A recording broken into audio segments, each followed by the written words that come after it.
Miss Marple and the Bandit Who Stole Christmas. Welcome to Cafe Tales. I'm Allie.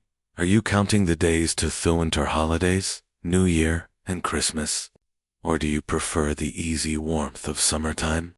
Tell us below, and don't forget to subscribe so our cozy community can keep growing. Now, let's begin tonight's mystery. Chapter 1. The Fate at St. Mary Mead. The village hall of St. Mary Mead wore its festive garments with the same quiet dignity it displayed throughout the year, though tonight the usual restraint had given way to something approaching. Genuine gaiety. Paper chains looped from beam to beam, their colors muted in the warm glow of oil lamps that hung at intervals along the walls. A fire crackled in the great stone hearth, and the scent of pine boughs mingled with the homelier smells of mulled cider and mince pies. Miss Jane Marple, seated near the refreshment table, with her knitting bag at her feet, surveyed the scene with the mild, interested expression of one who found human nature an endlessly absorbing study. Her needles clicked softly as she worked on what appeared to be a pair of bed socks, but her faded blue eyes missed very little of what passed before her. It was Christmas Eve, and the annual charity fete had drawn most of the village into the decorated hall. Children darted between the stalls, their faces bright with anticipation.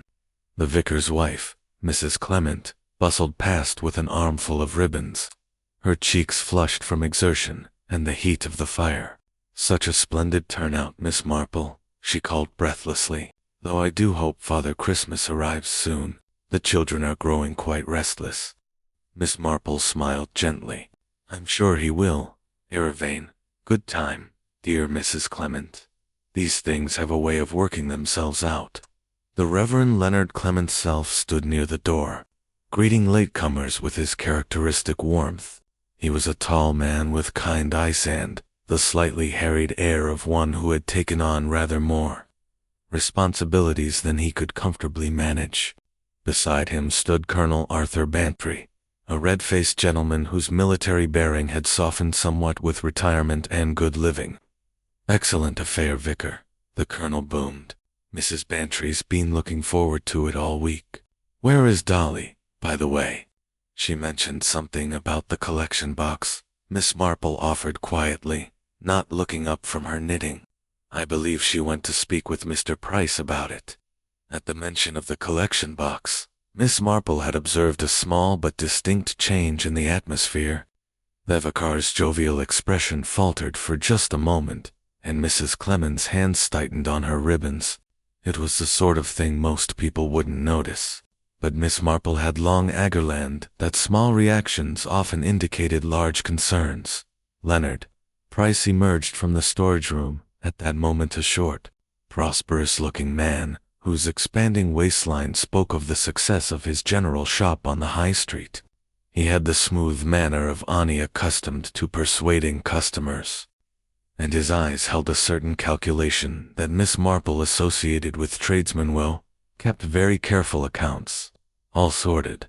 "Mrs. Clement," he announced with a smile that didn't quite reach high size, "the collection box is safely on the table by the Christmas tree, though, I must say, it's remarkably full. The village has been most generous." "As it should be," said the vicar, quietly. "These donations will mean a great deal to the poor families of the parish." Miss Marple noticed that Mr. Price's gaze lingered on the ornate wooden box for rather longer than seemed necessary. It was an old piece-carved oak with brass fittings, and through the slot in the top she could glimpse the white corners of envelopes and the glint of coins. Mrs. Bantry appeared at Miss Marple's elbow, lowering herself into the adjacent chair with a sigh of relief. "These shoes are absolutely murdering my feet, Jane. Why do we insist on wearing our best things to stand about on hard floors?" "The same reason we do most uncomfortable things, I expect," Miss Marple replied, "because it wouldn't do to be seen otherwise." Mrs. Bantry laughed. "How perfectly you pit things. Have you noticed anything interesting yet? You always do at these affairs." "Well," Miss Marple said thoughtfully, her needles never pausing, "I have noticed that Ellen, the vicar's housemaid, Seems rather nervous tonight. She keeps glancing at the door, as though expecting someone. Ellen was indeed hovering near the entrance. A thin girl of perhaps 20, with work-roughened hands and a pretty, anxious face. She wore a pair of rather fine red gloves that seemed at odds with her plain dress, and she twisted them constantly as she watched the arriving guests. Perhaps she's meeting a young man, Mrs. Bantry suggested with interest. Perhaps, Miss Marple agreed, though her tone suggested she thought otherwise. The evening progressed, with the comfortable rhythm of villa. The tambola was drawn amid much laughter, and the children participated in various games, organized by Miss Hartnell, a formidable woman whose organizational abilities were matched only by her capacity for gossip. All the while, the collection box sat on its table, growing heavier with contributions, yet curiously unattended. It was Miss Marple who first remarked on this to Mrs. Clement. "Should the box not be locked away, dear?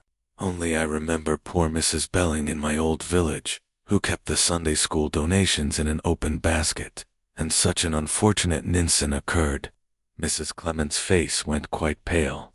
"Oh dear, you're quite right. I was meant to lock it an hour ago. The vicar has the key somewhere, but with all the excitement, I'd quite forgotten." She hurried away, calling for her husband. A small boy tugged at Miss Marple's sleeve. Young Tommy Briggs, the butcher's son, stood there with wide eyes. "Miss Marple, is Father Christmas truly coming? Jimmy Archer says there's no such person." "Well, Tommy," Miss Marple said kindly, "I think you'll find that Father Christmas comes in many forms. Sometimes he looks exactly as you'd expect, and sometimes he surprises us altogether." The boys seemed satisfied with this answer and scampered away. Miss Marple watched him go, then returned her attention to the room. The vicar was searching his pockets with increasing agitation, and Mr. Price had moved closer to the Christmas tree, ostensibly adjusting the decorations, but keeping the collection box within arm's reach. The church clock struck 8, its chimes audible through the stone walls. A murmur ran through the crowd. Father Christmas was late. "Most irregular," Colonel Bantry muttered. "Who was meant to play the part this year?" "Mr. Price," the vicar said, still patting his pockets, though he mentioned he might need to attend to a Miss Marple's needles paused for the briefest moment. Mr. Price had been here all evening. The door swung open, admitting a gust of cold air and a figure in red. Father Christmas had arrived at last, his costume resplendent with white fur trim, his fuzz hidden behind a magnificent white beard. He carried a sack bulging with parcels, and the children rushed forward with delighted cries. "Ho ho ho!" the figure boomed, though his voice seemed oddly deep and unfamiliar. "I hope I haven't kept you waiting." He wore red gloves, Miss Marple noticed, and kept them on even as he began distributing gifts. When the vicar approached to greet him, Father Christmas turned slightly away. Reaching into his sack with exaggerated bustle, Miss Marple set down her knitting and folded her hands in her lap. Something was not quite right. The voice, the gloves, fellowness, the nervousness of the housemaid Ellen. All these small threads were beginning to form a pattern, though she could not yet see its complete design. When goodwill is strongest, she murmured to herself so quietly that even Mrs. Bantry didn't hear. "Temptation is to the evening's festivities," continued Darrand. But Miss Marple's mild blue eyes had grown thoughtful. In her long experience, she had learned that Christmas, for all its joy and generosity, could bring out both the best and worst in human nature. And somewhere in this cheerful gathering beneath the paper chains and carols, something was very wrong indeed. Chapter 2. Father Christmas arrives. The kettle had grown warmer as the evening progressed, and the windows had begun to mist with condensation. Miss Marple accepted a cup of tea from Mrs. Clement and settled back to observe the distribution of gifts, which Father Christmas was conducting with considerable vigor, if not quite the expected jollity. The children clustered around him, though Miss Marple noted that several of the older ones exchanged glances. Young Tommy Briggs, who had spoken to her earlier, hung back slightly, his head tilted in an attitude of puzzlement. "Now then, who's been good this year?" Father Christmas bellowed, his voice carrying an odd, strained quality. He seemed reluctant to engage in the usual banter, instead thrusting parcels into eager hands with almost unseemly haste. "He seems rather rushed," Mrs. Bantry observed. "Not at all like last year when dear Mr. Weatherby played the part. He had the children eating out of his hand. Mr. Price is no doubt anxious about his delivery," Miss Marple said mildly, though her eyes never left the red-suited figure. "Though I confess, I'm surprised he left at all, given how concerned he seemed about the collection box." The vicar had finally located his Chiande, was moving toward the Christmas tree with evident relief. But as he reached for the carved wooden box, his hand froze in midair. His face, already ruddy from the warmth of the room, went an alarming shade of crimson. Griselda heckled to his wife, his voice carefully controlled. "Griselda, when did you last see the collection box?" Mrs. Clement turned from the refreshment table, a plate of mince pies in her hands. "Why, just before Father Christmas arrived, Leonard. I was about to lock it myself when the children began shouting. It's right there on the—" She broke off, the plate tilting dangerously. "Leonard, where is it?" The words fell into a sudden pocket of silence. The carol singers, who had been preparing for their next song, paused with their mouths open. Father Christmas, in the act of reaching into his sack, went quite still. Miss Marple rose quietly from her chair and moved toward the Christmas tree. The spot where the collection box had stood was empty, save for a small indentation in the green cloth covering the table. She bent slightly, examining the surface with some careful attention she might give to a particularly intricate knitting pattern. "The cloth is still warm where the box stood," she remarked. "It cannot have been gone long." Chaos erupted. Colonel Bantry began, organizing a search of the hall with military efficiency. Assigning areas to various volunteers, Miss Hartnell declared loudly that she had predicted something of this sort would happen, though she neglected to explain when or to whom she had made this prediction. The children, sensing drama, forgot their gifts and pressed forward with excited questions. "Everyone must remain calm," the vicar said, though his own agitation was evident in the way his hands trembled. "I'm sure there's a perfectly reasonable explanation. Perhaps someone moved it for safekeeping." But Miss Marple, watching the faces around her, saw guilt, surprise, confusion, and in one case what might have been carefully concealed satisfaction.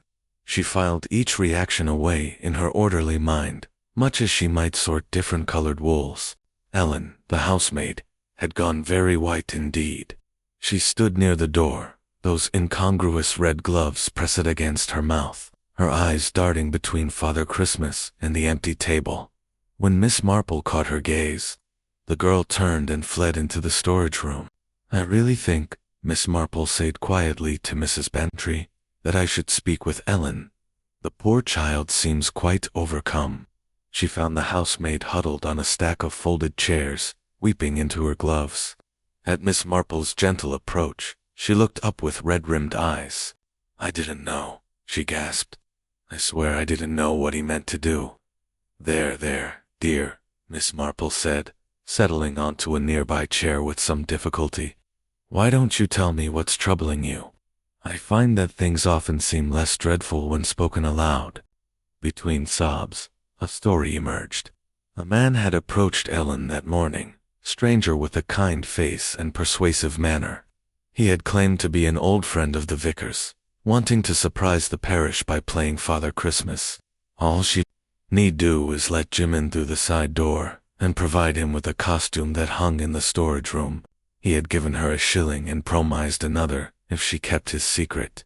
"He said it was for a bit of fun," Ellen whispered. "He seemed so respectable. He spoke like a gentleman. He did." "And did this man give his name?" Miss Marple asked.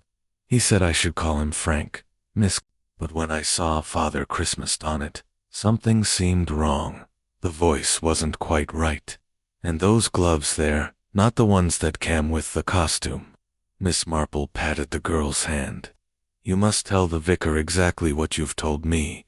You're not to blame for being kind-hearted, though perhaps a little less trusting in future would serve you well." When they returned to the hall, the search had yielded nothing. The collection box had vanished acerally, as if it had never existed. Colonel Bantry was questioning those who had been standing near the Christmas tree, but no one had seen anything suspicious. The confusion during Father Christmas's arrival had provided perfect cover for a theft. Father Christmas himself had removed his beard and revealed a face that no one present.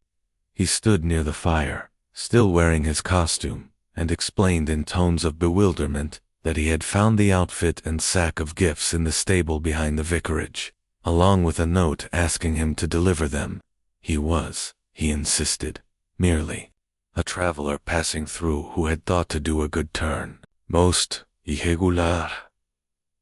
Colonel Bantry pronounced, "Most irregular indeed. We shall have to notify the police in Much Benham at once."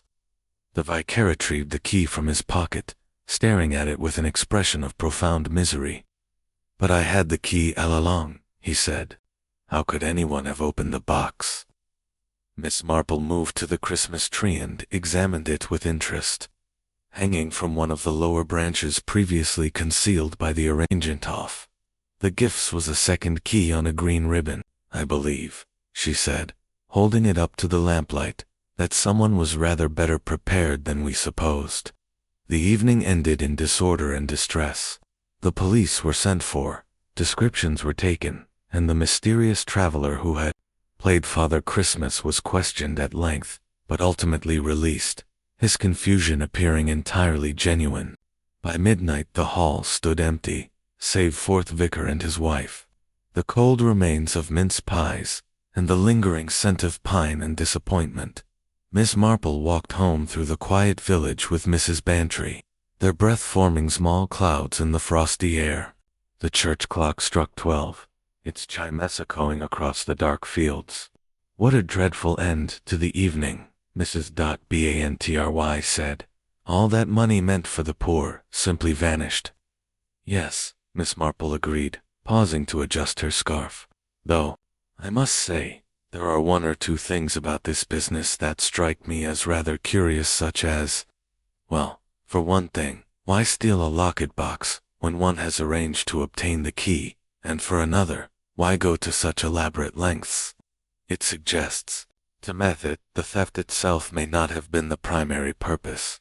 Mrs. Bantry looked at her friend with respect. "You think there's more to this than simple robbery?"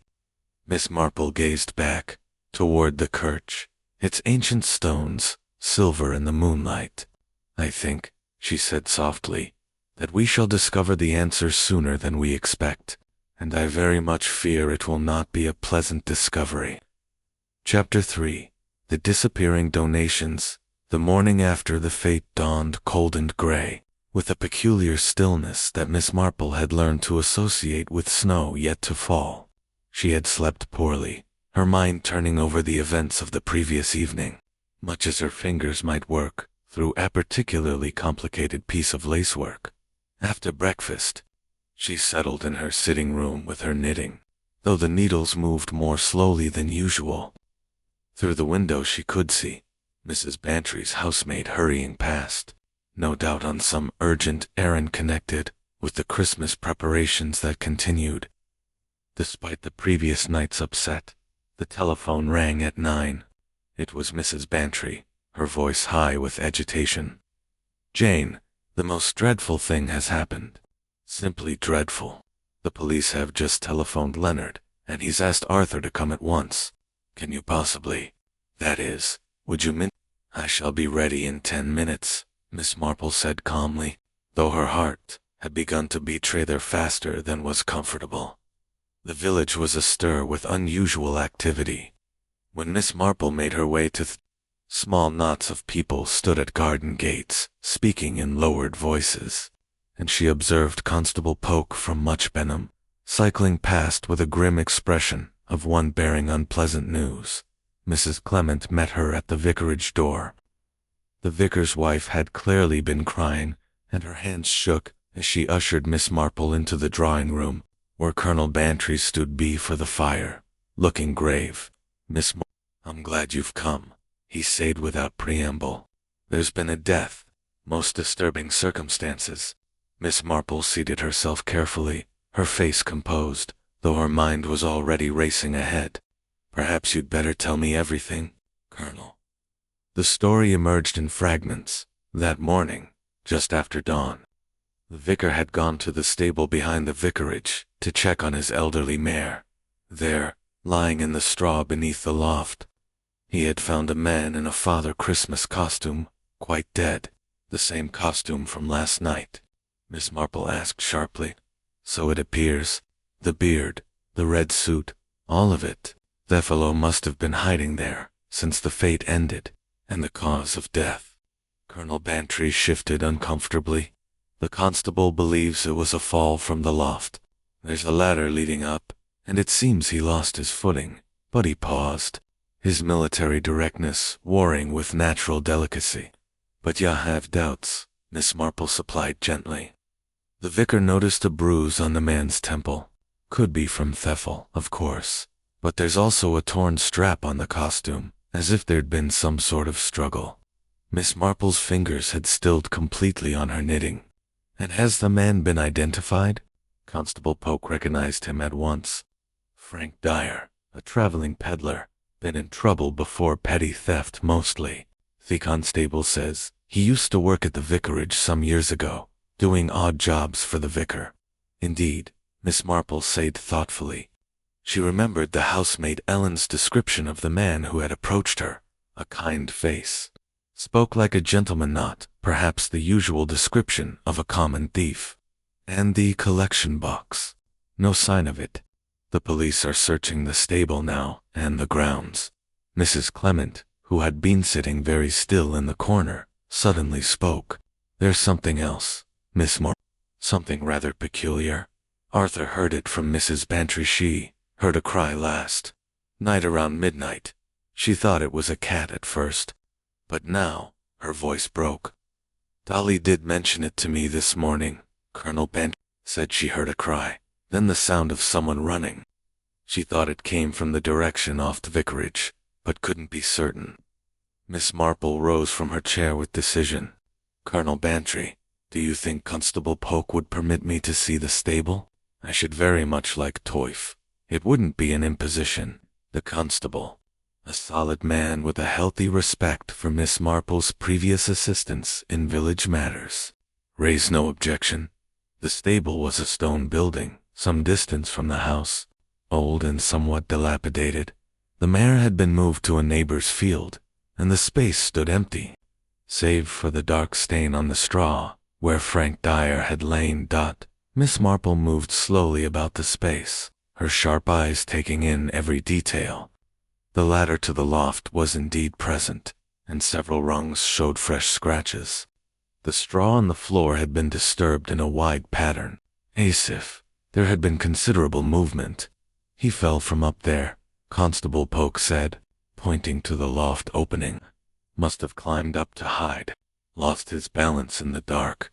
But Miss Marple was examining the straw more closely, using the tip of her umbrella to move aside the loose stalks. Beneath a particular dense pile, she discovered something that made her pause. "Constable Polk, could you come here a moment?" Wrapped in brown paper and tied with string was a small parcel.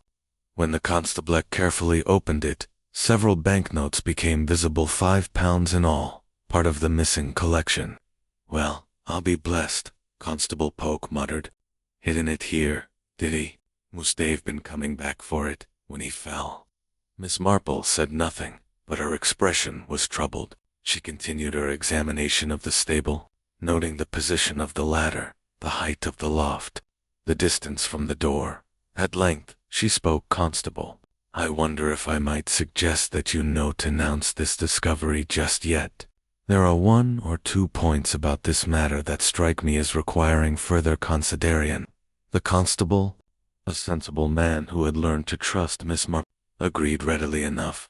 As they walked back to the vicarage, Miss Marple spoke almost to herself. "When thieves hide what they've stolen, It's usually because they didn't mean to keep it, or because they feared being caught with it in their possession. But if Frank Dyer merely wished to hide the money temporarily, why come back to Thestable at midnight? Why not wait until the search had died down? Perhaps Han needed the money urgently, Constable Polk suggested. Perhaps Miss Marple agreed, though her tone suggested she thought otherwise. Or perhaps he had a very different reason for being in Thestable, reason that had nothing to do with theft at all. She paused at Thaffercourage Gate, looking back at the stable with its ancient stones and shadowed interior.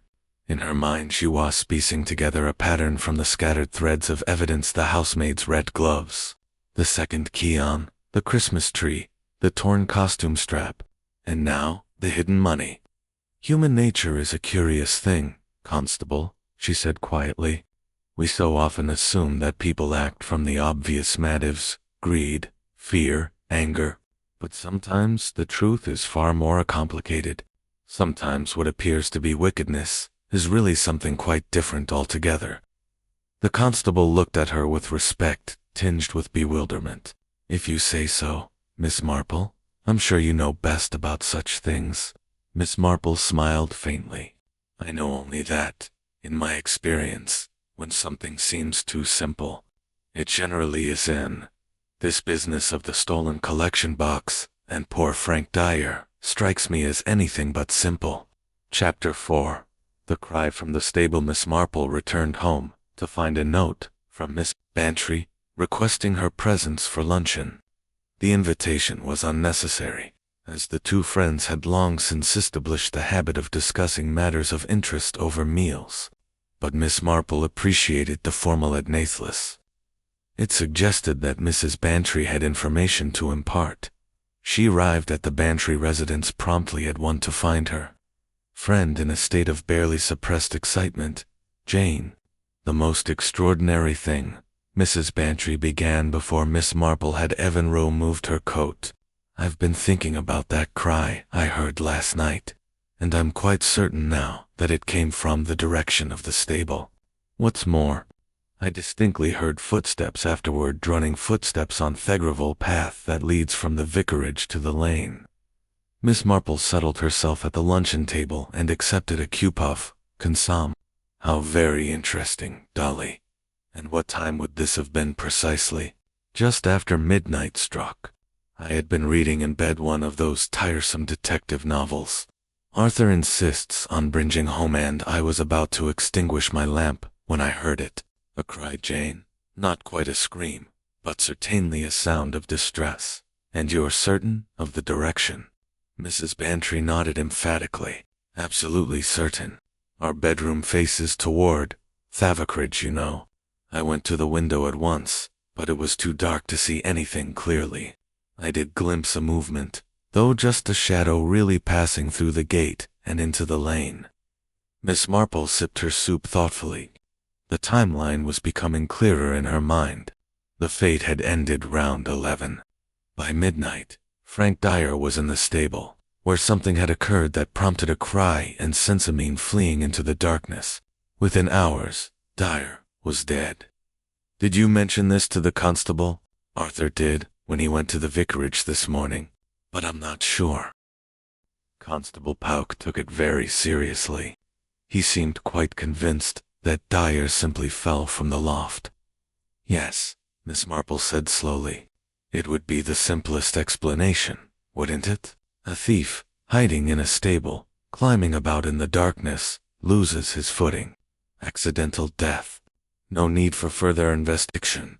But you don't think it was an accident, do you, Jane? I think, Miss Marple replied carefully, that there are several aspects of this matter that require explanation. The torn strap on the costume, for instance, and the bruise on Dyer's temple. And most particularly the question of why a man would risk returning to hide stolen money in a place where he might easily be discovered. After luncheon, Miss Marple made her way back to the vicarage. She had asked Constable Polk's permission to examine its stable once more, and he had readily agreed, being occupied with questioning various villagers about Dyer's movements in Christmas Eve. The stable was cold and dim in the afternoon light, Miss Marple stood for a moment just inside the door, allowing her eyes to adjust. She had always believed that understanding a place required more than merely looking at it. One must feel its atmosphere, sense its possibilities. The ladder to the loft stood against the far wall, solid enough despite its age. Miss Marple tested the lower rungs carefully and found them secure. She had no intention of climbing to the loft herself. Her knees were not what they had been, but she could see well enough from below. The loft was a simple platform used for storing hay, with a low railing along the edge. A fall from it height might indeed prove fatal, particularly if one's head struck the stone floor. But Miss Marple's attention was drawn not to the loft, but to the floor beneath it. The straw had been disturbed in several places, and she could see now what she had missed during her earlier visit with Constable Pauk. There were two distinct patterns in the disruption, one where Dyer had fallen, and another several feet away, where Simeon had clearly knelt or crouched. She examined this second area with great care. Using her umbrella again, she gently moved aside the straw, working methodically in an expanding circle. Her patience was rewarded when she uncovered a small tear in one of the stalks and caught on it a single red thread. Miss Marple extracted the thread with her gloved fingers and held it up to the light from the door.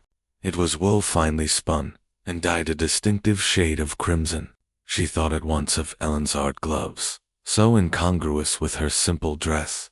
She continued her search, moving with the slow deliberation that had served her well throughout a long life of careful observation.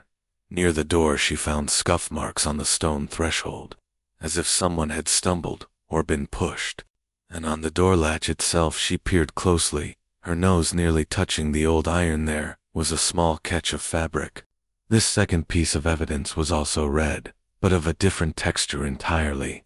Not wool, but a finer material, perhaps silk or a silk blend. Miss Marple carefully removed it and placed it in her handkerchief alongside the woolen thread. She stood for a moment, considering two different red fabrics.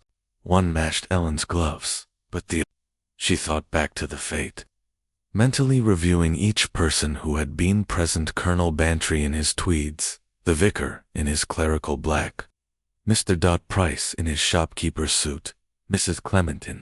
Miss Marple's strain of thought was interrupted by a sound from outside. Footsteps approached the stable, and a moment later the vicar appeared in the doorway, his face drawn with worry. "Miss Marple, I hoped I might find you. Constable Polk said you'd return to the stable. I wonder that is. Issued very much like to speak with you, if you have a moment." "Of course, Vicar," Miss Marple suggested. She could see that he was deeply troubled, his usual calm quite shattered by the morning's events. They walked together toward the vicar, the Reverend Clement's hands clasped tightly behind his back, in an attitude of distress. "Miss Marple, I find myself in a most difficult position. Frank Dyer, the dead man, worked here several years ago. He was a good worker, reliable enough, though given to drink on occasion. But there was an incident, small sum of money that went missing from the poor box. I had no proof it was Dyer, you understand, but I felt obliged to let him go." "And did you tell him your suspicions?" Miss Marple asked. "I did. I thought it'nly fair." He denied it most vehemently, became quite agitated. Said he would prove his innocence, that the real thief would be revealed in time. I'm afraid I didn't believe him then.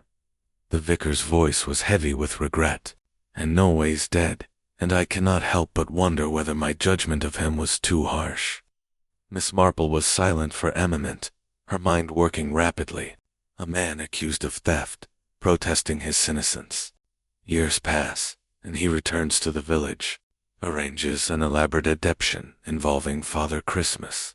A locked collection box hides part of the stolen money where it will be found. Dies under suspicious circumstances in the stable of the man who dismissed him. "Vic," she said at length, "I wonder whether you might recall who else had access to the poor box at the time Thimone went missing." The Reverend Clement looked startled. "Why, only myself. and the church wardens, and Mr. Price, of course, who was treasurer of the parish council even then. I see, Miss Marple said softly. Yes, I see indeed. They had reached the vicarage gate. The sky had darkened further, and the first flakes of snow were beginning to fall, drifting down with the peculiar silence that snow brings to a landscape. Thank you, Vicar, Miss Marple said. You have been most helpful. I think perhaps the truth about Frank Dyer will emerge rather sooner than we expected, and I suspect it will not be quite what anyone has supposed. She walked home through the gathering snow, her mind busy with red threads and stolen money and cries in the darkness. In her experience, innocence wrongly accused had a way of seeking vindication, even years after its fact, and sometimes, when that vindication came, it arrived in the most unexpected and tragic of forms. Chapter 5. A musk in the haze of snow fell steadily through the afternoon, muffling the village in white silence. Miss Marple sat by her fire. The 2 pieces of red fabric lay carefully on a handkerchief beside her teacup. Her knitting lay untouched in her lap as she gazed into the flames, her thoughts following their own intricate pattern. At 3, her maid announced Mrs. Clement, who arrived in a flurry of snowflakes and apologies for calling unannounced. Please don't distress yourself, my dear, Miss Marple said, directing her visitor to the warm chair. I can see that something has upset you. Mrs. Clement accepted a cup of tea with trembling hands.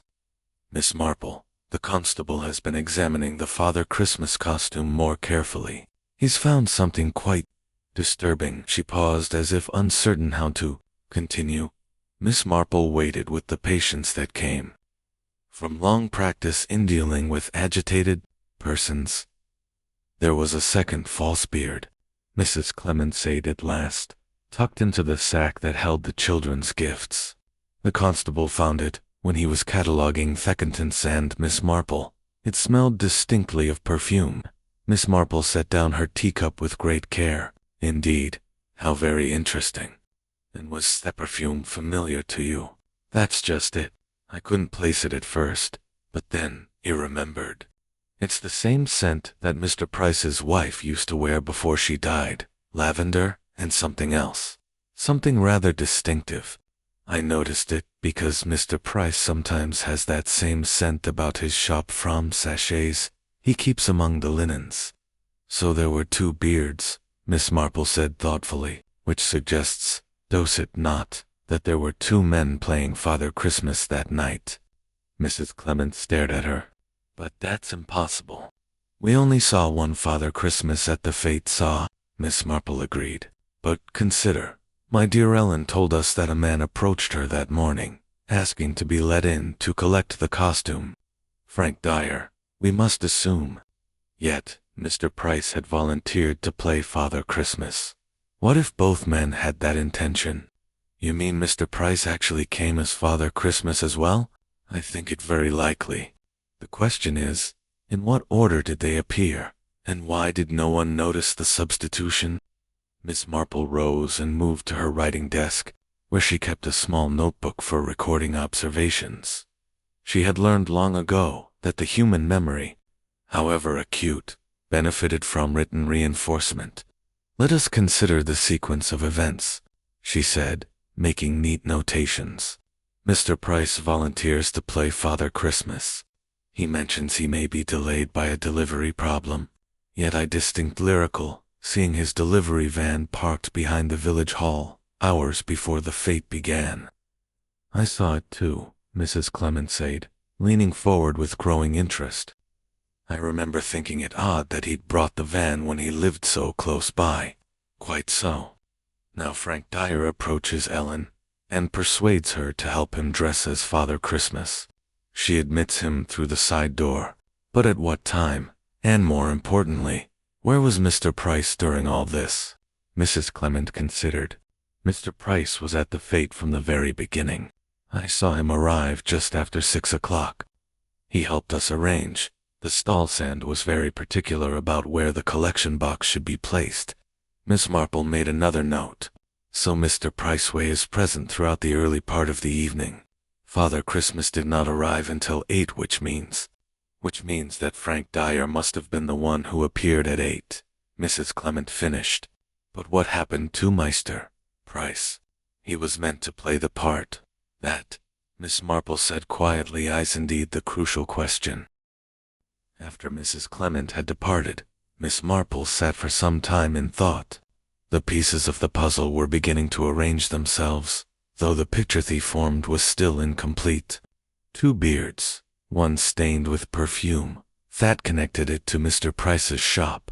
2 men, both apparently intending to play Father Christmas, and a collection box that had vanished during the confusion. She thought of Mr. Price, as she'd observed him at the fete, his attention to the collection box, his nervousness, it was mentioned, his claim of a delivery problem that had never materialized, and she remembered something else, the way he had positioned himself near the Christmas tree, always keeping the collection box within his sight. The following morning brought a break in the snow, and a visit from Constable. He arrived bearing the Father Christmas costume, carefully wrapped in brown paper. "Miss Marple, I wondered if you might take a look at this beard we found this cond one. You've such a way of noticing things that might signify." Miss Marple examined the false beard with interest. It was of good quality, better than the one that had been part of the original costume, and, yes, there was definitely the scent of lavender mixed with something sharper, perhaps, or lemon verbena. "Constable, has Mr. Price been questioned about his movements on Christmas Eve?" "Hey, Hoss, ma'am. He says he came to the fete as planned, but when Father Christmas arrived on time after all, he assumed someone else had volunteered for the role. Thought perhaps the vicar had many other arrangements and forgotten to tell him." "And did anyone see Mr. Price leave the hall during the evening?" Constable Pock consulted his notebook. "Several people saw him step outside around 7. I said he was checking on his delivery van. Thought he might have left the lights on. He was gone perhaps 10 minutes, no more." Miss Marple's eyes had taken on a distant look, as if she was seeing something far beyond the constable's honest face. 10 minutes, Miss Marud? Yes, that would be time enough, I think. Time enough for what, Miss Marple? Time enough to discover that one's careful plans had been disrupted. Time enough, perhaps, for a confrontation. She rose and moved to the window, looking out at the snow-covered churchyard. "Constable, I believe it would be very useful to speak with Mr. Price again, but this time I should like to ask him about something that happened several years ago when Frank Dyer worked at the vicarage." The constable looked puzzled but agreeable. "If you think it would help, ma'am. Though I'm not sure what old history has to do with a man falling from a loft." "Neither am I entirely," Miss Marple admitted, "but in my experience, the past has a way of catching up with people. Frank Dyer was accused of theft and dismissed. He protested his innocence, and now, years later, he returns to the village and arranges an elaborate deception involving another theft. It seems to me that a man doesn't go to such lengths without a very particular purpose."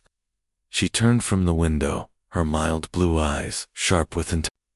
"I think Frank Dyer came back to St. Mary Mead, not to steal, Constable, but to prove something, and I rather suspect that what he meant to prove involved Mr. Leonard Price."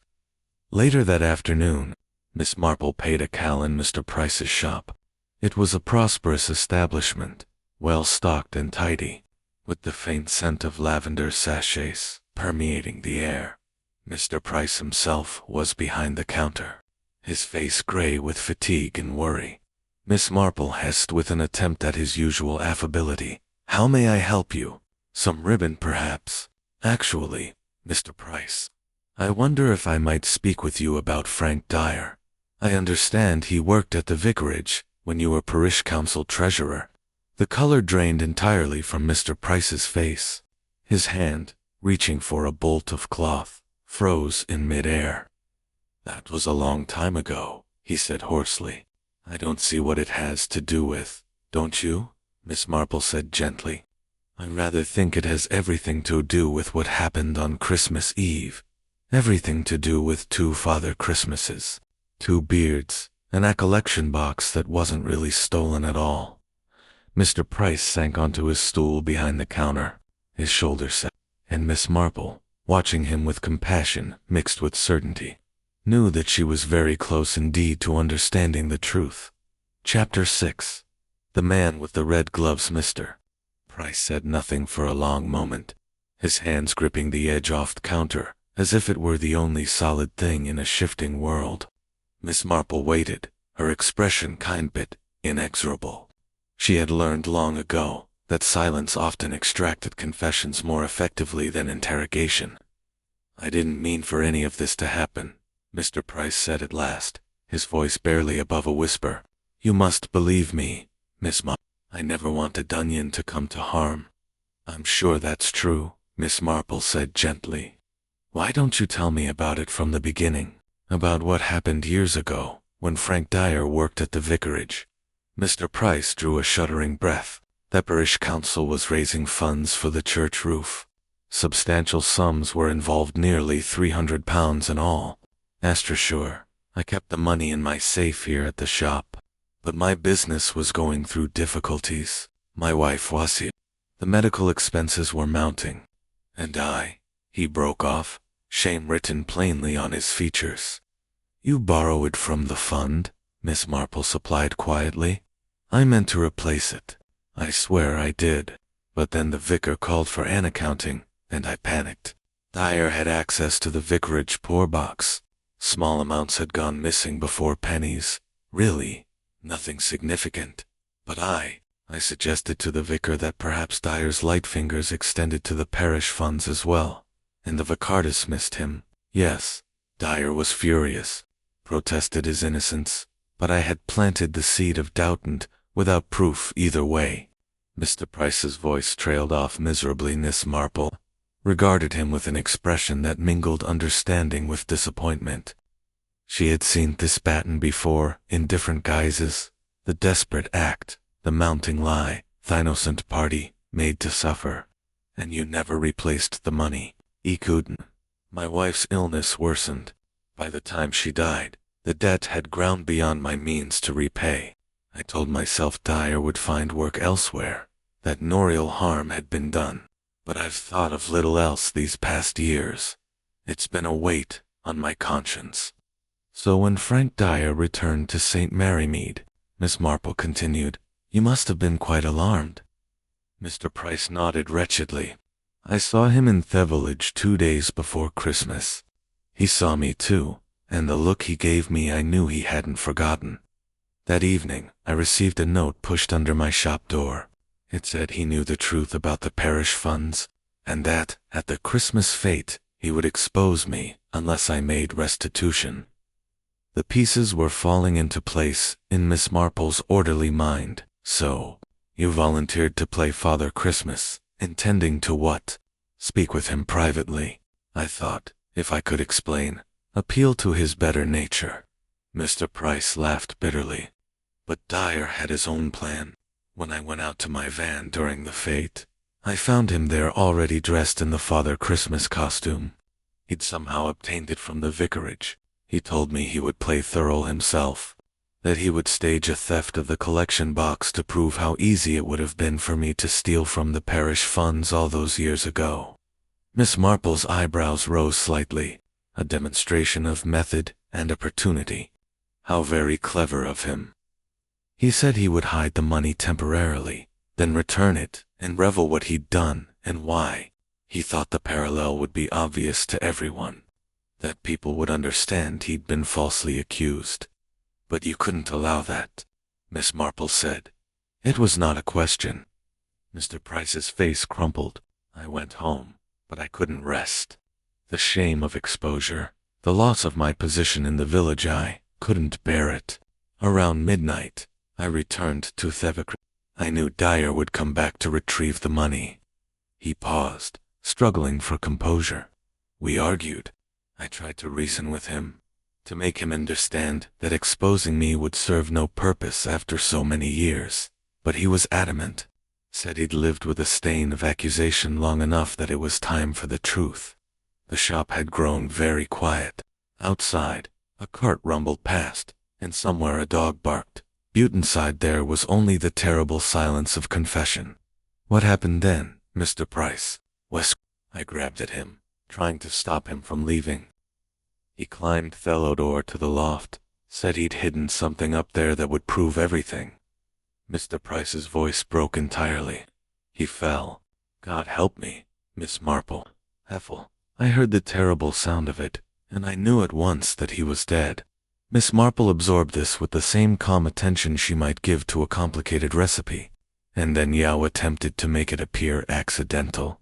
What else could I do? I climbed down, but I couldn't bring myself to touch him. I ran.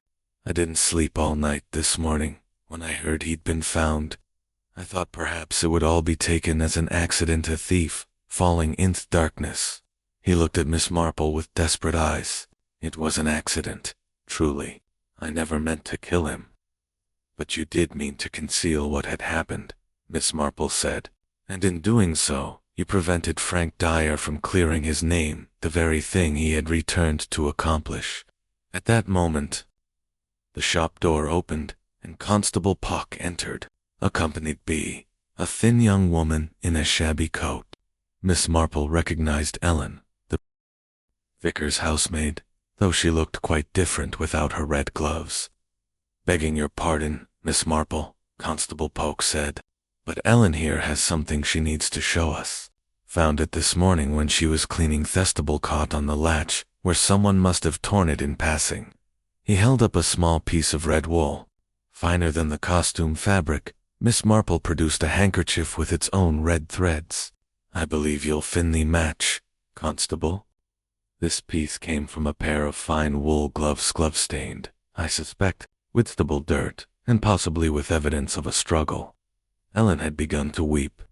"They were a Christmas gift from my young man," she sobbed. "The only nice things I owned. When I helped Mr. Dyer that morning, I was wearing them, but I lost one somewhere. I thought perhaps at the fate you've been looking for it ever since." Miss Marple turned to Mr. Price with an expression of profound sadness. "But these threads did not come from Ellen's gloves, did they, Mr. Price? They came from yours, the red wool gloves you wore when you went to the stable at midnight. The gloves that caught on the latch as you fled after Frank Dyer fell to his death." Mr. Price stared at her, and in his eyes, Miss Marple saw the final collapse of hope. "How could you possibly know I own red gloves?" "Because you were wearing them at the fete," Miss Marple said simply. "I noticed them when you adjusted the decorations near the collection box. They struck me as rather fine for a shopkeeper's hands, the sort of gloves a man might keep for special occasions. Soft red wool lined with silk. When I found the threads in the stable, I remembered, too, that silk lining would explain the second fabric caught on the latch, the finer material that puzzled me at first." Constable Pock had produced his notebook and was writing with grim efficiency. Mr. Price sank onto his stool one summer, all pretense abandoned. "I'll need you to come with me, Mr. Price," the constable said. "We'll want a full statement about what happened in that stable." As they prepared to leave, Miss Marple laid a gentle hand on Mr. Price's arm. "What you did years ago was wrong, Mr. Price. But what Frank Dyer attempted was an act of justice, however misguided in its method. You've compounded one wrong with a far greater. I hope you'll find the courage now to tell the complete truth." Mr. Price nodded mutely and allowed himself to be led away into the gray afternoon. Chapter 7. The Widow's Secret enveloped the arrest of Leonard Price sent ripples of shock through St. Mary Mead. Miss, returning home through the snowy village, observed the little knots of people gathered at garden gates and shop doorways, their faces animated with that peculiar mixture of horror and excitement that attends any scandal in a small community. She found Mrs. Bantry waiting in her sitting room, having been admitted by the maid with the ease of long friendship. "Jane, is it true?" Mrs. Bantry demanded before Miss Marple had even removed her coat. "Arthur says that Leonard Price has been taken to the police station in Much Benham. Something about Frank Dyer's death, not being accidental after all. Miss Marple settled herself by the fire and recounted the essential facts, omitting only those details that seemed too distressing for immediate repetition. Mrs. Bantry listened with growing dismay. "Poor Mr. Price," she said at length, "and yet poor Frank Dyer, too. To be falsely accused all those years, and then to die trying to clear his name. It's perfectly dreadful." "Yes," Miss Marple agreed quietly, "though I confess there are still elements of this affair that trouble me. Frank Dyer's plan was elaborate or most theatrically, so to arrange for the costume, too stodgy a theft, to hide the money where it would be found. It speaks of a man who had thought very carefully about how to demonstrate his innocence. Well, he was clearly more clever than anyone gave him credit for." "Quite so. But I wonder," Miss Marple paused, her knitting needles snoozing their steady rhythm. "I wonder whether he had help, or at least whether Sameen knew of his intentions." Mrs. Bantry looked puzzled. "Who would have helped him?" "That," Miss Marple said, "is what I hope to discover." The following morning brought clearer skies, and a visitor Miss Marple had not expected. Mrs. Dyer, Frank Dyer's estranged wife, stood at her door, a thin woman of perhaps 40 years, worn by hard work and harder circumstances. She wore black, though whether for mourning or simple economy, Miss Marple could not immediately determine. "Miss Marple, they told me in the village you were the lady who'd been looking ginto, my Frank's death. I wondered if I might speak with you." Miss Marple showed her into the sitting room and rang for tea. Mrs. Dyer perched on the edge of her chair, her work-roughened hands clasped tightly in her lap. "I only heard yesterday that Frank was dead," she began, her voice steady despite the tremor in her hands. "We'd been separated these 5 years, though never properly. I'd gone to live with my sister in little paddocks after Frank lost his position at the vicarage. It must have been a difficult time," Miss Marple said gently. "It was that. Frank wasn't a bad man, Miss Marple, whatever people might have thought. He liked his drink more than was good for him, and he had a quick temper. But he was never dishonest. Never. That's what made the accusation so hard to bear. He swore he hadn't taken that money, but with no way to prove it." She broke off, accepting the cup of tea with a nod of thanks. "When did you last hear from your husband, Mrs. Dyer?" "A fortnight ago. I was that surprised to get his letter. He'd never been much for writing, but he seemed excited, almost. Said he'd found a way to make things right, that soon everyone would know he'd been telling the truth all along." Miss Marple set down her own cup with careful attention. "Did he explain how he meant to do this?" "Not exactly, but he enclosed something in the letter, a sealed envelope with instructions that I was to keep it safe and give it to the vicar if anything should happen to him." Mrs. Dyer reached into her shabby handbag and withdrew a yellowed envelope. "I brought it with me," he thought. "Perhaps you'd know whether I ought to open it or take it straight to Reverend Clement." The envelope was sealed with wax and bore a single name written in a crude hand. L. Price. Miss Marple felt a small thrill of understanding.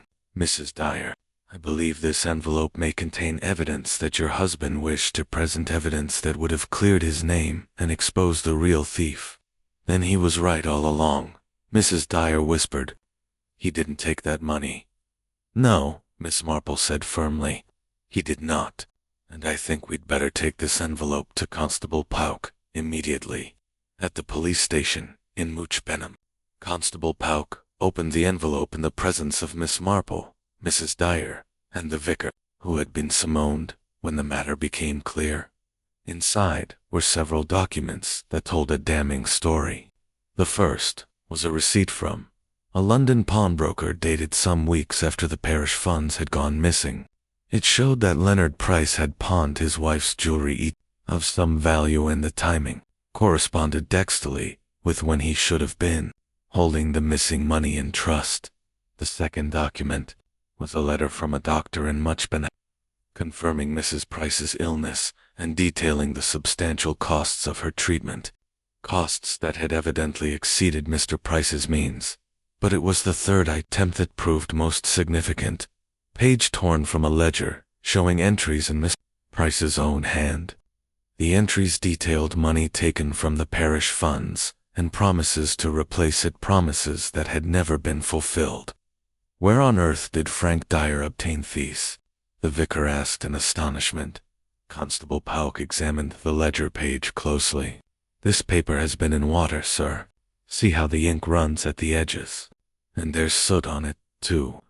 Miss Marple leaned forward with interest. The vicarage had a small fire some years ago, did it not, Vicar? I seem to recall Mrs. Clement mentioning it. Yes, in my study. A waste paper basket caught alight. Careless of me, I'm afraid. Nothing serious, but there was some smoke damage. The vicar's eyes widened. Good heavens! You think Price tried to destroy this evidence by burning it, and Frank Dyer, working at the vicarage, rescued it from the flames? Miss Marple concluded. Perhaps he was there putting out the fire. Perhaps he saw Mr. Price's agitation and grew curious. However he came by it, he kept it safe all these years, waiting for the right moment to use it. Mrs. Dyer had been following this exchange with growing emotion, so did have proof. All this time he could have shown it and cleared his name. Why did he wait? Miss Marple considered the question carefully. I think perhaps that Frank Dyer was not simply trying to clear his name. I think was trying to give Leonard Price the opportunity to confess, to do the right thing voluntarily. His elaborate plan at the Christmas fete was designed to force Mr. Price into a position where confession would seem theonly honorable, course a kind of moral trap. The vicar said slowly, single quotes, precisely. Frank Dyer could have presented this evidence at any time. Instead, he created a situation that mirrored the original crime, hoping that Mr. Price would see the parallel and understand that continued denial was futile. It was in its way an offer of redemption, and Price answered it with violence. Constable Polk said grimly. Mrs. Dyer wept quietly, and Miss Marple produced a clean handkerchief. Your husband was a better man than circumstances allowed him to appear. He sought justice, but he also sought to give Heist's accuser a chance at honesty. That speaks of a generous spirit. After the others had departed, Miss Marple walked back to St. Mary Mead in thoughtful silence. The case was essentially solved. Mr. Price had confessed to the struggle that led to Frank Dyer's death, and the evidence of his earlier theft had now come to light. Yet something still nagged at the edges of her awareness, some small detail that didn't quite fit the pattern. She thought of the Christmas fate of Father Christmas arriving late, of the collection box vanishing during the carol singing.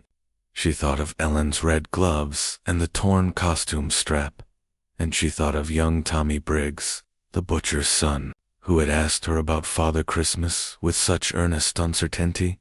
Children in Miss Marple's experience often saw things that adults missed, not because children were more observant, but because they were less burdened by expectations and assumptions. Tomorrow, she decided, she would pay a call on the Briggs household. There was something Tommy had seen, or perhaps something Hay hadn't seen, that might complete the picture. Chapter 8. The boy who saw too much. Miss Marple called at the Briggs residence shortly after breakfast, bearing a small bag of peppermint humbugs that she kept for such occasions.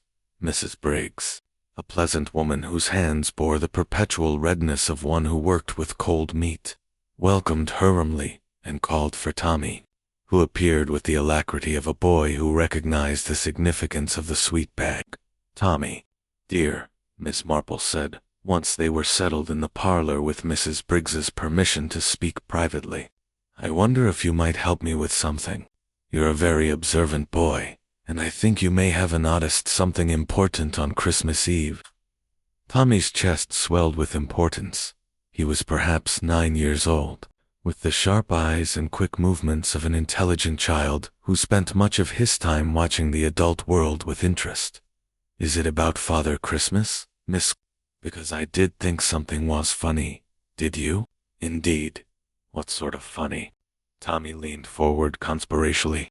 Well, miss, I was playing in the alley behind the hall. Mother told me not to, but I wanted to see if there were any cats about, and I saw Father Christmas come out the back door. Miss Marple's needles paused. The back door, not the front. Yes, miss. He came out quite sudden-like, and he was carrying something under his coats, something that caught the light, all shiny. I thought maybe it was a special present he was going to hide for later. And what time was this, Tommy? The boy frowned in concentration. The church bells had just rung I remember because I was counting to see if I was right about the time. 8:30, Miss Marple thought. Well, after Father Christmas had made his appearance in the hall, she felt a small stirring of excitement, feeling she always experienced when a pattern began to reveal itself completely. And did you see where Father Christmas went? That's the funny bit, miss. He went toward the Thebicridge stable, that is. But then, not 2 minutes later, I saw another Father Christmas coming from the vicarage garden, going the other way toward the lane. Miss Marple set down her knitting entirely. You saw 2 Father Christmases. You're quite certain? Tommy nodded vigorously. I thought it was ever so strange, miss.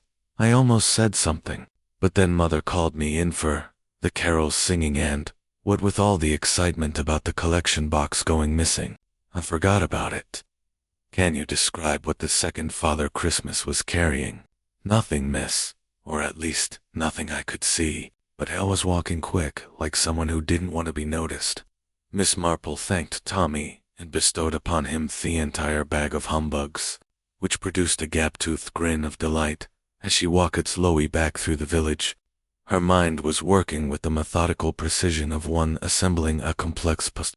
To Father Christmas's scene in the alley, one carrying something shiny, the collection box, presumably going toward the stable, the other coming from the vicarage garden, carrying nothing visible. The timing was crucial, 8:30, which meant both men had been moving about, while the carol singing was in progress, and attention was focused elsewhere. She made her way to the vicarage and requested permission to walk through the garden. The vicar, still shaken by recent events, granted it readily. The garden was modest, bounded on one side by a low stone wall that separated it from the lane. Miss Marple examined through carefully and found what she was seeking, fresh scuff marks on the stones, as if someone had climbed over in haste. Returning to the house, she asked the vicar a question that had been forming in her mind. The Father Christmas costume that was kept in the storage room was their only one. The Reverend Clement looked surprised. Why, no, we had to actually. The old one that's been used for years. And a newer one that Mrs. Price donated before she died. She'd made it herself. Rather fine work. Actually, with real fur trim. We've been using the newer one for the past few years. And where was the older costume kept? In a trunk in the vicarage attic, I believe. I hadn't thought of it in years. Miss Marple asked to see the attic, and after some searching, the old costume was located. It showed signs of recent disturbance. The dust around it had been disturbed, and when Miss Marple examined it closely, she found a few red wool fibers clinging to the fabric. The picture was nearly complete. Now she asked one final question of the vicar. On Christmas Eve, did you notice whether Mr. Price left the hall at any time, other than when he went to check his van? The vicar thought carefully. Now that you mention it, I believe Hess stepped out again later in the evening, during the carol singing. Perhaps Hess said something about needing air. The hall had grown quite warm. Miss Marple nodded slowly. The pieces had fallen into place at last. She made her way to the police station in Much Benham, where Ash found Constable Pauk preparing his report on the case. She requested a private word and laid out her findings with characteristic clarity. Tommy Briggs saw 2 men dressed as Father Christmas in the alley behind the village hall at 8:30 on Christmas Eve. One was carrying something shiny box and heading toward the stable. The other was heading away from the vicarage garden toward the lane. Constable Polk scratched his head. But we know Frank Dyer played Father Christmas and took the collection box. Who was the second man? Leonard Price, Miss Marple said simply. He had intended to play the role himself, you'll recall. When he discovered that Dyer had usurped him, he retrieved the old costume from the vicarage attic and put it on. While everyone's attention was on the carol singing, he followed Dyer to the stable. But why dress as Father Christmas himself? Because, Miss Marple explained, if anyone saw him entering the stable, they would assume it was Dyer returning. It was a disguise. Constable meant to explain his presence if he were observed. And it worked. Tommy saw him, but thought nothing of it, assuming both figures were the same person, coming and going. The constable's expression grew grave. So, Price planned to confront Dyer from the start. He didn't just happen upon him at midnight. Exactly. And I believe if we search Mr. Price's shop, we may find a silver pocket watch engraved with his initials. Tommy Sadie. First Father Christmas, Frank Dyer was carrying something shiny. But I suspect that shiny object was not the collection box at all. I think it was Mr. Price's watch, dropped during their initial confrontation in the stable. Within the hour, the watch had been found exactly where Miss Marple predicted, tucked in a drawer at the back of Price's shop. When confronted with this evidence, Mr. Price's story changed.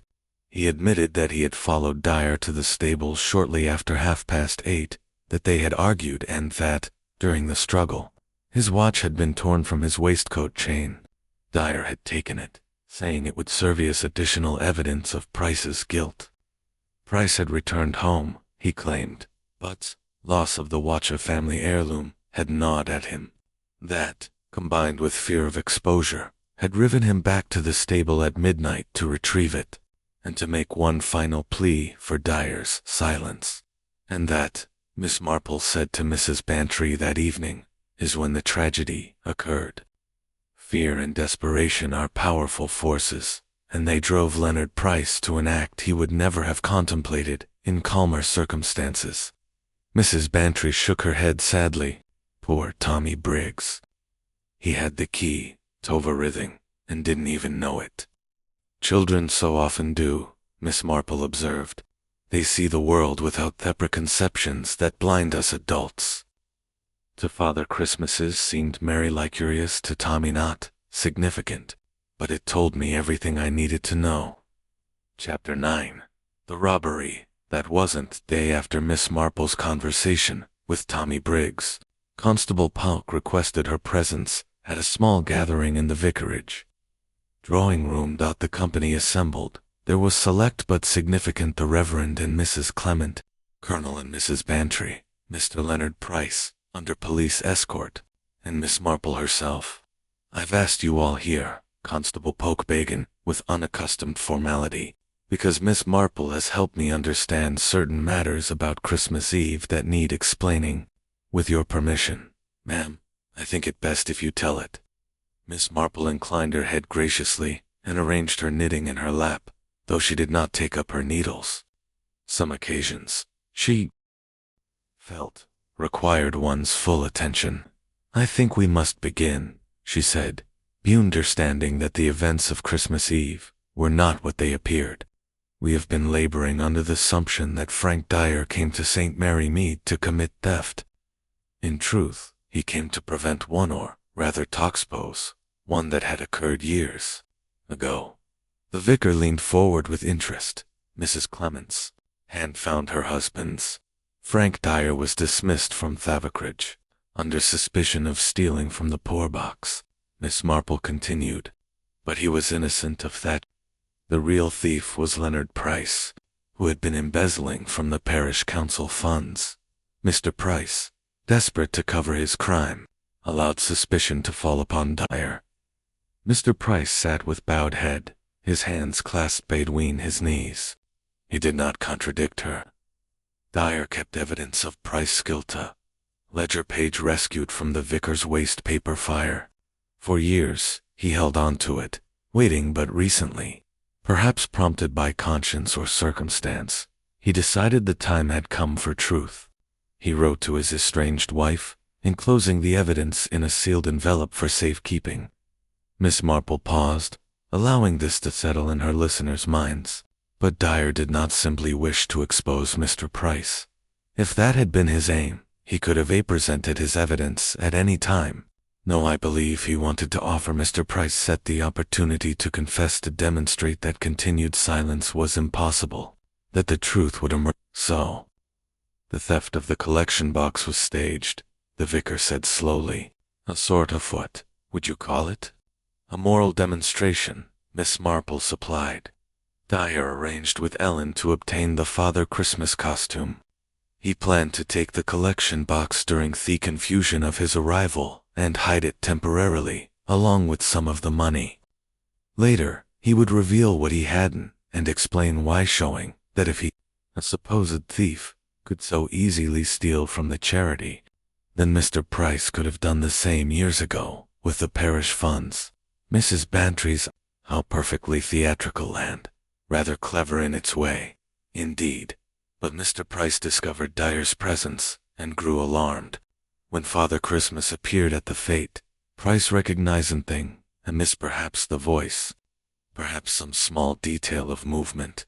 During the carol singing, he slipped away and found Dyer preparing to hide the collection box in the stable. Constable Pauck took up the narrative. Mr. Price has now admitted that he confronted Dyer in the stable shortly after 8:30. There was an altercation. Mr. Price's watch was torn from his chain during the struggle, and Dyer took it as additional evidence. But the real confrontation, Miss Marple said quietly, came at midnight, when Mr. Price returned. He had spent the intervening hours in an agony of fear and indecision. The thought of public exposure, of losing his position in theft, of being revealed as a thief who had allowed an innocent man to suffer it, was more than he could bear. She looked at Mr. Price with an expression that mingled sorrow with understanding. You went back to plead with him one final time. You thought if you could recover your watch and convince Dyer to remain silent, everything might yet be saved. Mr. Price raised his head. His face was haggard, aged beyond his years. When spoke, his voice was hoarse but clear. I never meant to hurt him, is Weird. I only wanted him to understand that dragging up the past would help no one. My wife was dead. The money could never be replaced. What purpose would exposure serve? But Frank Dyer had lived for years under the shadow of false accusation, Miss Marple said gently. His purpose was so clear. His name, Mr. Price. Surely you could understand that. He wouldn't listen. He said he'd kept silent long enough, that he'd given me every chance to do the right thing. He climbed to the loft, saying there was something more up there that would prove everything. Mr. Price's voice broke. I followed him. He grabbed at his arm, trying to stop him. We struggled at the top of the ladder, and then he fell. The silence in the room was profound. Outside, a bird sang in the winter garden, its voice piercing and sweet. You panicked, Constable Pauck said. You ran, leaving him there. I thought he might still be alive. I told myself I would send help anonymously. But when morning came and I heard he was dead, Mr. Price covered his face with his hands. I've been living in hell ever since. Miss Marple set aside her knitting and folded her hands. Mr. Price, you compounded your original wrong with deception, and that deceptional to tragedy. But I think you must understand now that Frank Dyer's plan was not born of vengeance. The collection box was never truly stolen. It was hidden to make a point. The money was meant to be returned with explanation. Dyer sought justice, but he also offered you a path to redemption through honest confession, and I answered it with violence, Mr. Price whispered. The vicar rose and moved to Price's side. His face was deeply troubled, but his voice held the compassion that defined his calling. Leonard, what you did years ago was wrong. What happened in the stable was a tragedy born of fear and desperation. But if you have any hope of peace, you must tell the complete truth now. No more concealment, no more half measures. Let Frank Dyer's death at least accomplish what he intended, the revelation of truth. Mr. Price nodded slowly. I will. God help me. I will. Constable Polk cleared his throat. Then I'll need a full statement. Mr. Price, everything from the beginning. The embezzlement, Theffel's accusation of Dyer, both confrontations in the stable. The magistrate will want to hear it all. Ask gathering dispersed. Miss Marple remained for a moment with the Clements. The vicar looked older than he had a week ago, the weight of recent events evident in the stoop of his shoulders. Miss Marple, I cannot help but feel that I bear some responsibility in this. If I had not been so quick to suspect Frank Dyer all those years ago. You acted on the information you had. Vicar, Miss Marple said kindly. Mr. Price was convincing in his deception, and Dyer had no way to prove his innocence at the time. You're not to blame for another man's dishonesty. Mrs. Clement dabbed at her eyes with a handkerchief. At least the truth is known now. Poor Frank Dyer's name can be cleared. Yes, Miss Marple agreed, though it came at a terrible cost. Chapter 10. The gift return. Christmas morning dawned clear and cold over St. Mary Mead. The snow thought had fallen during the week was now pristine and unmarked, save for the tracks of birds and the occasional fox. Miss Marple woke early, as was her custom, and attended the morning service at the ancient parish church. The congregation was smaller than usual, many families having traveled to be with relatives for the holiday, but those who came wore expressions of subdued reflection rather than festive joy. The events of the past week had cast a shadow over the village, and even the familiar carols seemed touched with melancholy. The Reverend Clement's sermon was brief, and chose as its text the parable of the unforgiving servant. He spoke of debts forgiven and debts demanded, of mercy offered and mercy refused. His voice, usually so confident in Teppelpet, wavered slightly as he touched upon recent events without naming them directly. We're called to forgiveness, he said, his gaze moving across the assembled faces. But we must also remember that forgiveness cannot flourish where truth has been suppressed. The greatest gift we can offer one another is not the comfortable silence of secrets kept, but the difficult honesty of wrongs acknowledged. Miss Marple, seated in her usual pew, nodded slightly. The vicar had learned something from this tragedy, she thought. They all had. After the service, as the congregation filed out into the winter sunlight, a murmur ran through the crowd. On the altar, where it had not been during the service, sat the carved wooden collection box. The vicar moved toward it with an expression of wonder, lifting it to find it substantially heavier than when it had disappeared. Inside were not only the donations from the Christmas Eve fete, but additional funds, nearly £50 in notes and coins. Asmel card lay atop the money, unsigned, bearing only the words, "For the poor of the parish," in memory of Frank Dyer, who sought justice and found only sorrow. How on earth did this get here? Mrs. Clement asked, her voice trembling. The church was locked until I opened it at 7 this morning. But Miss Marple, observing the faces around her, saw in Constable Polk's expression a suggestion of knowledge, carefully concealed. She caught his eye and received the faintest nod in return. Someone, she understood, had arranged for the money to be returned anonymously, and the constable had facilitated the matter with judicious discretion.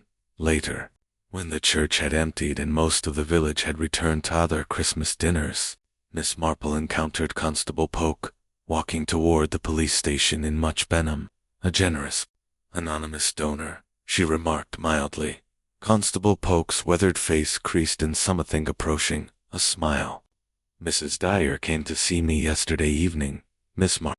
She said she'd been keeping a bit of money aside Frank's savings from his peddling work. She wanted the collection restored, and she wanted the extra money added as well. Said it was what Frank would have wanted, seeing as how he'd gone to such trouble over the matter. A very proper sentiment, Miss Marple said, and the anonymity. Well, ma'am, Mrs. Dyer felt that putting her name to it might seem like she was seeking attention or sympathy. She wanted it to be about Frank, not a bother. I thought it best to honor her wishes. Miss Marple agreed that it was, indeed, best. They walked together in companionable silence for a few moments before the constable spoke again. Mr. Price will be charged with manslaughter, the magistrate says, given the circumstances, the struggle, the lack of intent to kill. He may not face the harshest sentence, but he'll answer for what he did, both the embezzlement and Frank Dyer's death. Justice tempered with understanding, Miss Marple observed, as it should be. Mr. Price did wrong, and tragedy followed, but he is not beyond redemption if he chooses to embrace it.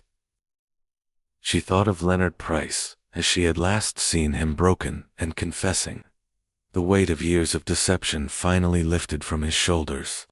There was, she reflected, a kind of terrible relief in the truth, even when that truth brought punishment. That afternoon, Miss Marple took tea with Mrs. Bantry, as had become their tradition on Christmas Day. The Bantry drawing room was warm and festive, with a small but beautiful Agatha tree and the scent of pine and cinnamon filling the air. "What a dreadful business it's all been," Mrs. Bantry said, pouring tea into delicate china cups. "And yet I cannot help feeling that something good has come off it as well. Frank Dyer's name has been cleared, and perhaps Leonard Price will find some peace in confession." "Perhaps," Miss Marple agreed, accepting her cup, "though I suspect the road ahead will be difficult for him. The loss of reputation, the knowledge of what his fear and pride cost Frank Dyer, these are heavy burdens to carry. Do you think he'll be forgiven by the village? I mean—" Miss Marple considered the question carefully, her gaze distant. "St. Mary Mead has known its share of scandal and sorrow, and yet life continues. People have remarkable capacity for both judgment and mercy, often existing side by side in the same heart." She set down her cup and looked at her friend with an expression that combined sadness with a kind of tranquil acceptance. "What troubles me most about this affair, Dolly, is how easily it might have been prevented. If Leonard Price had confessed his theft years ago, if Frank Dyer had been believed when he protested his innocence, if fear had not driven a desperate man to violence, so many small moments where a different choice might have changed everything." "But surely," Mrs. Bantry protested, "you cannot blame yourself for what happened. You solved the mystery, Jane. You found truth." "I found the truth after a man had died," Miss Marple said quietly. "That is not the same as preventing tragedy. Frank Dyer came to St. Mary Mead seeking justice, and he found only death. His plan was elaborate perhaps, too clever for its own good, but his intention was fundamentally decent. He wanted Leonard Price to confess, to make amends, to lift the burden of false accusation. Instead, his efforts brought about the very confrontation that killed him." They sat in silence for a moment, the only sound the crackling of the fire and the distant chiming of the church bells. "Even the wicked, I think," Miss Marple said at length, "hope for a bit of grace at Christmas, but it rarely arrives in the way they imagine. Leonard Price hoped to preserve his reputation and escape the consequences of his theft. What he received instead was the terrible grace of truth, painful, but ultimately liberating." Mrs. Bantry nodded slowly. "And Frank Dyer, what grace did he receive?" Miss Marple's eyes were sad, but clear. "The grace of vindication, though it came too late to benefit him in life. His name is cleared, his integrity restored. The village knows now that he was wrongly accused, wrongly dismissed, wrongly suspected.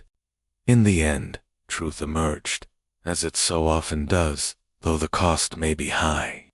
Outside, the winter afternoon was fading into evening. Snow had begun to fall again, soft flakes drifting past window like silent benedictions. The church bells rang once more, calling the village to evensong, their sound echoing across the white fields and quiet lanes. Miss Marple rose to leave, gathering her coat and handbag. At the door she paused and looked back at Mrs. Bantry. "Do you know what I shall remember most about this Christmas, Dolly?" not the mystery or the solution, but the reminder that beneath all our carefully maintained surfaces lie depths of fear and hope and desperation. Leonard Price was not wicked merely wake and frightened. Frank Dyer was not vengeful merely determined to clear his. And yet, their meeting produced tragedy. Human nature, Mrs. Bantry said. Human nature, Miss Marple agreed, in all its complexity and sorrow and occasional grace. She walked home through the falling snow, past the church where the bell still rang, past the vicarage where a man had died seeking justice, past Theveledge Hall where a Christmas fete had ended in theft and confusion. St. Mary Medley, quiet around her a small world, containing all the great themes of human existence, greed and generosity, deception and truth, judgment and mercy. In her cottage, Miss Marple settled by her fire with her knitting. The needles moved steadily, creating order from chows, pattern from loose threads.